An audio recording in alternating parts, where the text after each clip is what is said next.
Namaskar. We all manufacturers of the most economic blue cement for the construction and infrastructure development. It's a great commitment of cement sector to keep progressing on making better environment, better society, and better profits while ensuring that our product remains accessible and affordable to all.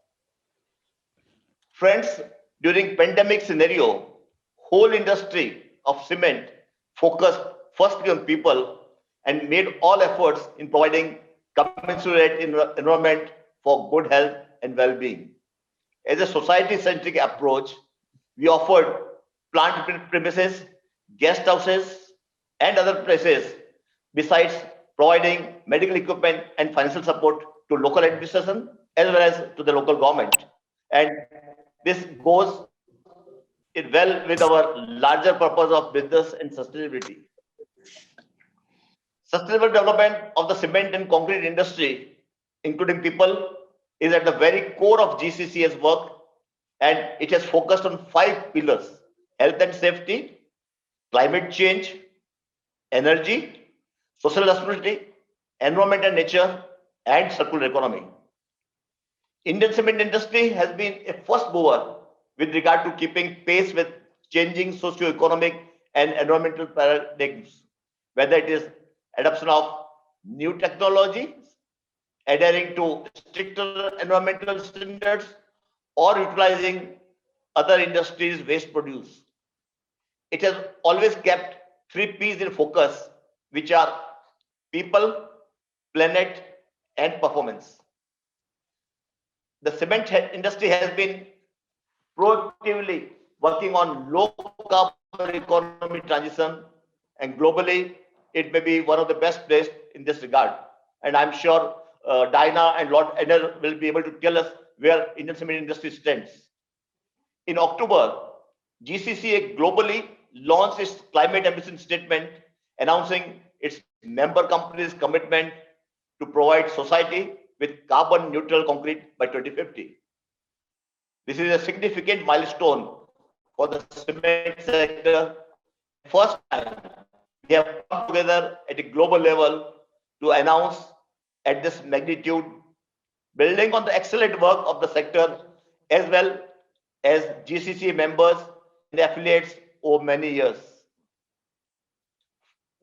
Friends, while we cherish the present and past, we should also have a keen eye on the major trends of technologies and policies which may impact sector in one way or other. In view of climate change impacts globally, many new technologies are being explored in various areas, including energy and industry transition. We, as a proactive member of Indian cement sector, have to play a very important role in exploring and understanding the pros and cons of new technologies so as to make our sector more sustainable. Renewable energy has been playing a very big role in energy transition, and in time to come, it has great possibility to fade out thermal energy in a big way. Solar power and batteries are fundamentally reshaping the electrical system. We have already seen how solar power has reached to a level of rupees 2.1 per kWh from rupees 17 per kWh within a decade's time. At the same time, efficiency of the solar PV technology would also increase by 5 percentage points in next 5 to 6 years to make the proposition even more attractive. And I'm sure we'll hear more about energy transition from our Lord Ed Turner. The government of India has also committed to increase the share of renewables in the grid to 40% by 2030, and solar would play a critical role in the same.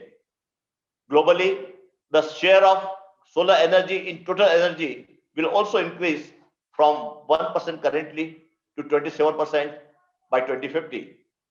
It is further estimated that solar modules cost will also drop by another 34-35%, wind turbines by 36%, and batteries by 64% by 2030, as per few reports.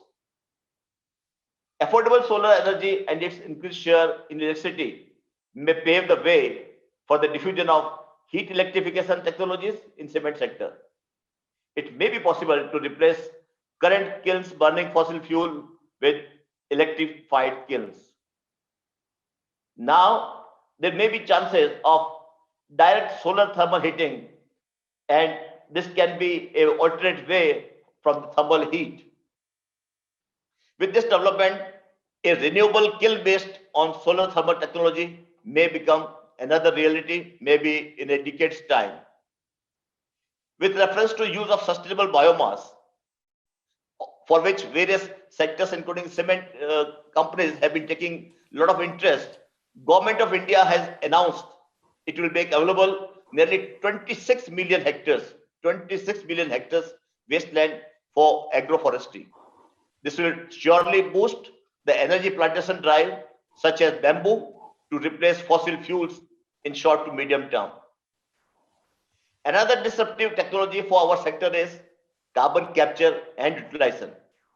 The carbon going out from our exit gases is a waste that needs to be converted into wealth. And there is a lot of progress happening globally on CCU with falling prices of renewable electricity and green hydrogen. And few of the cement companies in India and globally are taking proactive steps in this regard. With reference to immediate levers to reduce GHG intensity of cement, there is still a need to enhance blended cement production and ensure its application-based use. And I would like to say here that Indian cement sector is one of the forward-looking player and one of the sector who has taken a lot of interest in this blended cement in a global context. As global awareness has increased manifold with regard to detrimental effects of climate change, United Nations is calling on all nations to create roadmap for net zero carbon by 2050 and revisit their NDCs with reference to Paris Climate Agreement. The NDC of India is fairly advanced, and India is the only G20 economy having NDC, that is Paris Climate Agreement 2-degree compliant. The role as well as efforts of India have been very much appreciated by IEA, International Energy Agency, and similar other organizations. MOEFCC has recently taken proactive steps in inviting progressive company CEOs to understand their voluntary commitment and share those commitments with the whole world. And very recently, Government of India has also formed a high-level interministerial apex committee for implementation of Paris Agreement, as well to offer all type of support to the industry and all other actors who are main players for bringing down carbon footprints. Nearly 50 developed countries, including major world economies, have committed to net zero carbon by or before 2050. Even China has committed to transition to net zero by 2060, and it is expected, friends, that US may also commit to become net zero in January 21.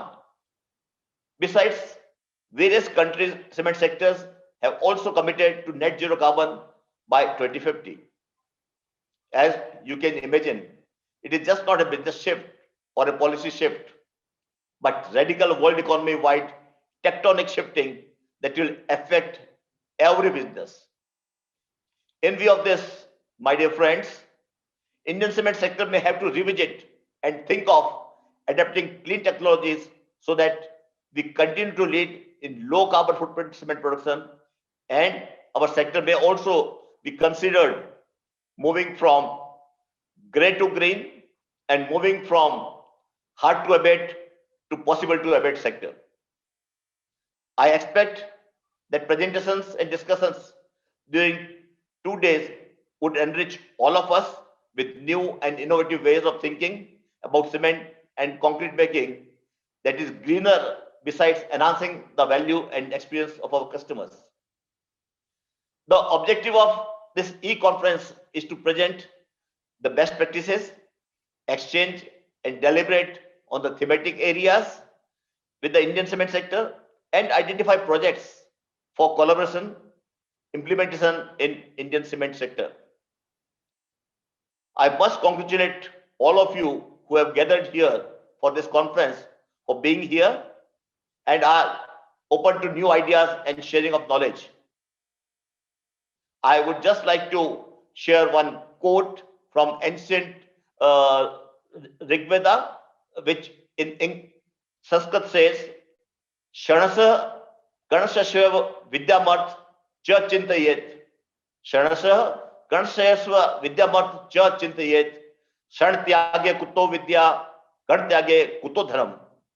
In English, it means, in English, it means knowledge should be gained through minute by minute efforts. Money should be earned utilizing each and every resource. If you waste time, how you can get the knowledge? If you waste resources, how you accumulate the wealth? So I'm sure you all would be utilizing your minute to minute here so as to gain knowledge, and then you'll utilize any type of resource to accumulate the wealth and to share that wealth with the society. Thank you, and I wish you a very happy knowledge sharing time. Thank you.